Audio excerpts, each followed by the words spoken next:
সেনাবাহিনী গোপন করেছে প্রাণ হারানো শিক্ষার্থীর সংখ্যা। সরকার প্রাণ হারানো শিক্ষার্থীদের দেহ গোপন করেছে। সামাজিক যোগাযোগ মাধ্যম খুললেই ঘুরে বেড়াচ্ছে এই বাক্যগুলো। তবে আদৌ কি এসব কথার যৌক্তিক কোনো ব্যাখ্যা আছে? সত্যিই কি এই প্রাণহানির সংখ্যা গোপন করা সম্ভব? আসুন শুনে নেই মাইলস্টোন স্কুল অ্যান্ড কলেজের এক শিক্ষিকার কাছেই। আমি আপনাকে সহজ করে বলি, একটা অ্যাক্সিডেন্ট যদি রাস্তায় হতো তাহলে কেউ জানে না এই মুহূর্তে পথচারী কে কে আছে। সেখানে আপনি অনেক কিছু না বলতে পারার হতে পারে, কিন্তু স্কুলে কিছুটা সম্ভব। এখানে ক্লাস হয়, কোন কোন বাচ্চা এখানে, কয়টা বাচ্চা ছিল সেটা তো বের করা খুবই ইজি।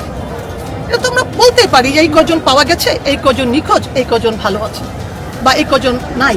তো এটা আসলে করাটা খুবই ইজি, আর আমরা চাইলেও কেউ সেটাকে বন্ধ করার কোনো সিস্টেমই না।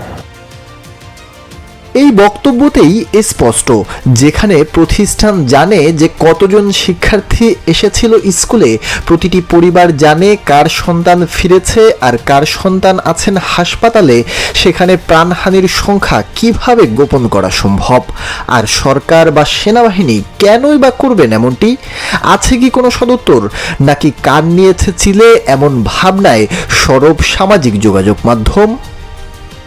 স্পষ্টভাবেই বোঝা যায় এসবই জনগণ ও সেনাবাহিনীর মধ্যে একটি দূরত্ব তৈরির চেষ্টা। উদ্দেশ্য একটাই, আইন শৃঙ্খলার অবনতি করে ফায়দা লোটা।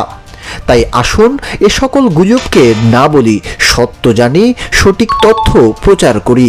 প্রচারিত সব কথাই বিশ্বাস না করে আগে যাচাই বাছাই করি।